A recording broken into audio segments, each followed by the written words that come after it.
Salut à tous, alors c'est Frédéric de la Vie. Alors ce soir, je voulais vous faire une petite vidéo de linguistique parce que je venais de faire une petite découverte linguistique. Alors j'en ai déjà fait des très grandes comme la naissance du langage humain grâce aux notions de temps. Ça doit être une des plus grosses découvertes en linguistique qui ait été faite au monde. Vous savez qu'à regarder mes vidéos. Et là, je voulais faire une petite vidéo, vous allez voir, assez intéressante sur l'évolution du langage et comment le langage est souvent forgé par le contexte géopolitique et géostratégique aussi, comment le langage fait partie d'un tout.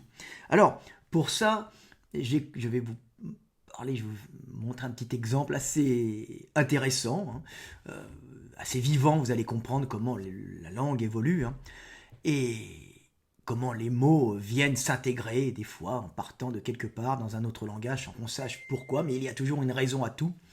Et j'écoutais une chaîne YouTube de bonne qualité qui s'appelle Utopie.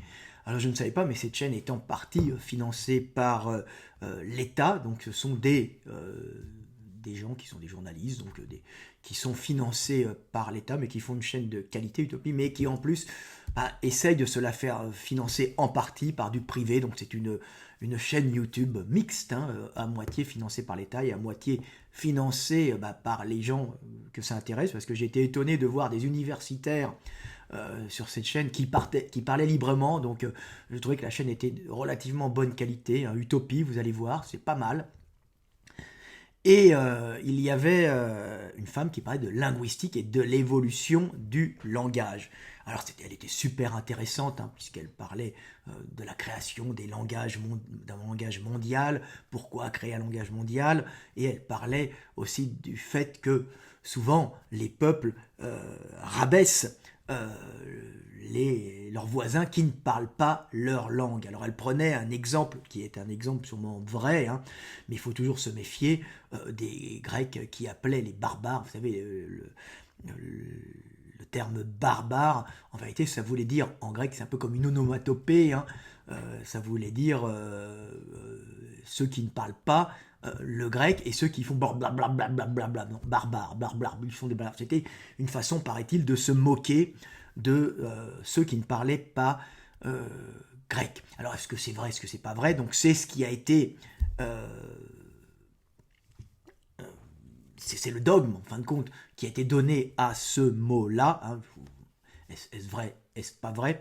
Et elle reprenait ce dogme en disant que les Polonais avaient une façon aussi réductrice et méprisante d'appeler leurs voisins allemands les Niemiecki. Alors je ne suis pas je ne parle pas polonais, je ne parle pas très bien allemand, même vraiment très mal, bien que mon fils et sa maman soient allemands et parlent merveilleusement allemand. Moi, je ne fais que baragouiner, comme un barbare, c'est allemand.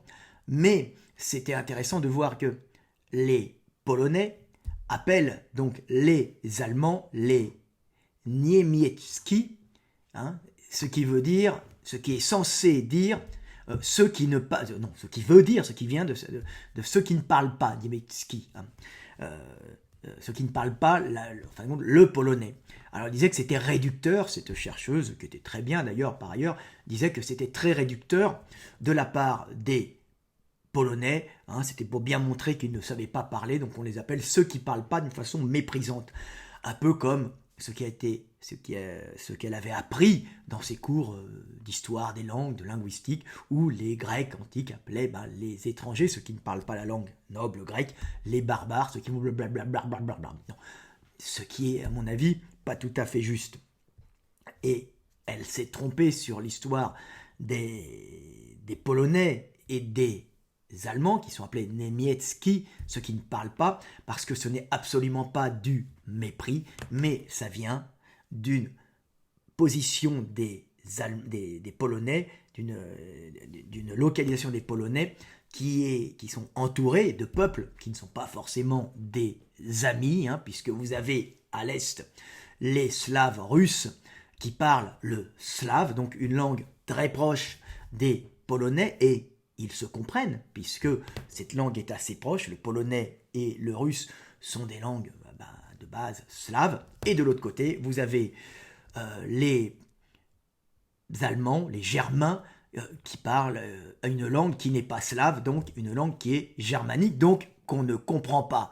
Donc, en vérité, c'est une façon très simple de catégoriser les étrangers qui les entourent. Donc, d'un côté, il y a les Russes, ils parlent, et de l'autre côté, il y a ceux qui ne parlent pas, les Germains, qui sont des ennemis, les Germains étant des protestants de langue germanique, et de l'autre, des Slaves de religion orthodoxe, et au milieu, vous avez les Polonais qui sont des Slaves de religion catholique, et ça pose des problèmes parce que les Polonais sont écrasés, comme dans un étau, sont écrasés entre deux superpuissances militaires, et eux-mêmes, les Polonais, étaient puissants, mais ne peuvent pas, en fin de compte, rivaliser avec deux fronts, donc ils ont tout le temps perdu leur guerre, mais ils s'unissent, comme j'ai toujours dit, derrière les héros qui meurent au combat, et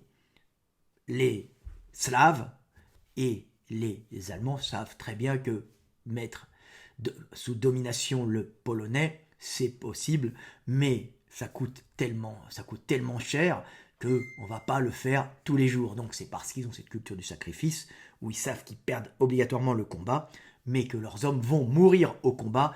Ça rend, en fin de compte, la domination ou des Slaves russes ou des Germains protestants beaucoup plus difficile. Donc ça rend ces deux peuples qui entourent les Polonais moins belliqueux en fin de compte envers eux, et ils ne vont pas les écraser, et c'est pour ça qu'il y a eu une mentalité polonaise basée sur le sacrifice du Christ, qui a été pris en exemple, et les hommes se sacrifient au combat comme le Christ va se sacrifier pour l'humanité.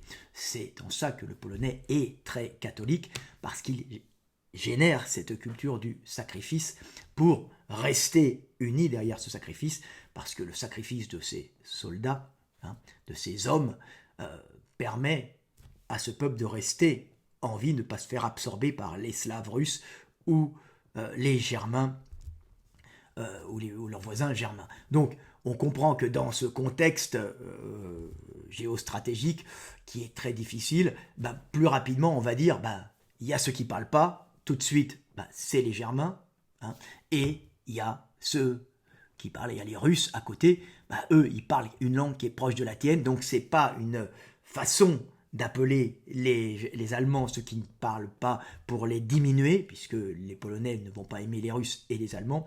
C'est simplement une façon très rapide de les différencier de ceux qui parlent. Il y a les Russes d'un côté, qui parlent la même langue que toi, et de l'autre côté, à peu près, en tout cas qui te comprennent, et de l'autre côté, il y a ceux qui ne parlent pas, et à ce moment-là, tu peux parler devant eux, ils ne vont rien piger. Donc, c'est une façon assez simple et primaire de différencier deux catégories de voisins qui sont en général tes ennemis.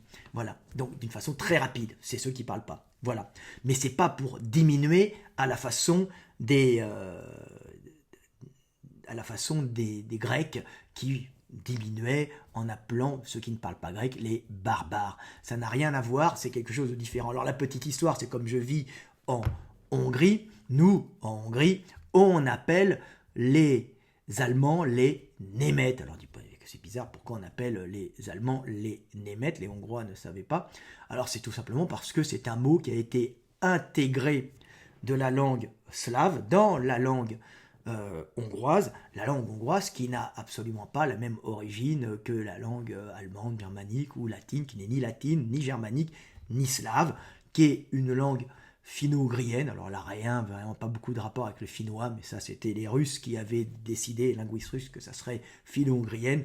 Non, c'est une langue des steppes, donc la grammaire est complètement différente, mais beaucoup de vocabulaire viennent des Slaves, donc beaucoup de vocabulaire agricole, et puis des petits mots comme ça, comme Nemet, qui vient tout simplement du slave, qui veut dire qui ne parle pas, donc Nemet, on appelle les Allemands, nous les Nemet, et les Polonais appellent les Niemiecki, donc en fin de compte c'est tout simplement une variation du mot Niemiecki, hein, avec l'accent horrible français, je ne sais même pas si ça se prononce vraiment quand même, il y a des Niemiecki, hein, et les Hongrois appellent les Allemands les Németh. Mais pour un Hongrois, un Allemand, il ne parle pas plus que ses autres voisins, donc ça n'a pas du tout le même contexte historique, hein, bien que certains mots, Németh, hein, en fin de compte, vient de la même racine slave qui veut dire ne parle pas, hein, puisqu'on dit en hongrois Nému c'est muet et Chetet c'est sourd, on dit Chetet Nému sourd et muet, donc on voit qu'en fin de compte ça vient de la même origine, mais pour le hongrois il ne comprend pas que Német vient de qui ne parle pas, donc qui est sourd, puisque les Hongrois disent aussi muet, Nému, mais ils n'ont aucun intérêt à appeler les Allemands des Németh. Ils ne connaissaient même pas l'origine de ce mot qui vient en fin de compte des Polonais qui sont confrontés à deux peuples différents, un qui parle à peu près leur langue et l'autre qui ne parle pas, donc on va appeler les Allemands ceux qui ne parlent pas.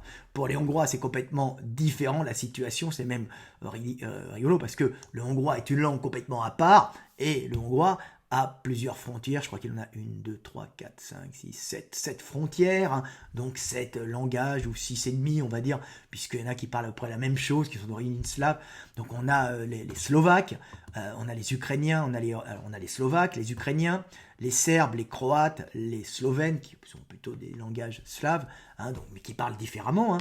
On a les Autrichiens, qui parlent un germain, et on a les Roumains qui parlent une langue latine très proche du français.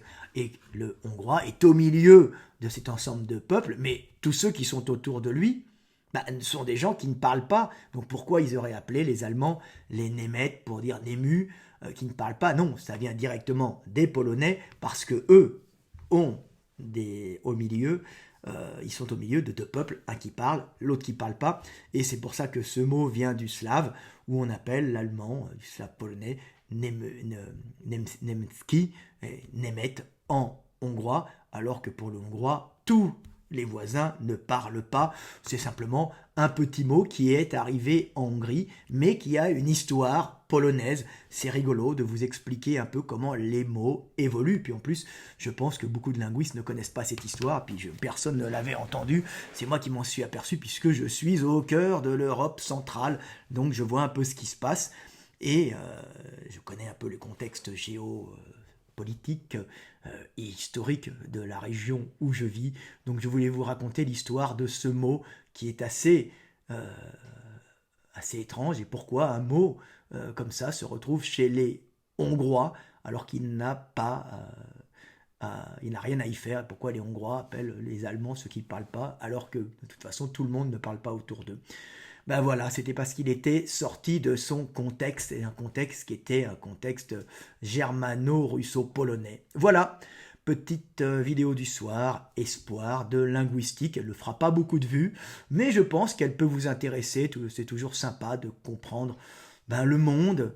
On peut le comprendre par son côté énergétique, et on peut aussi le comprendre par son côté linguistique, qui est relié à l'énergie aussi. Tout est énergétique, tout est calories. C'était Fred Delavier, à bientôt et paix sur terre.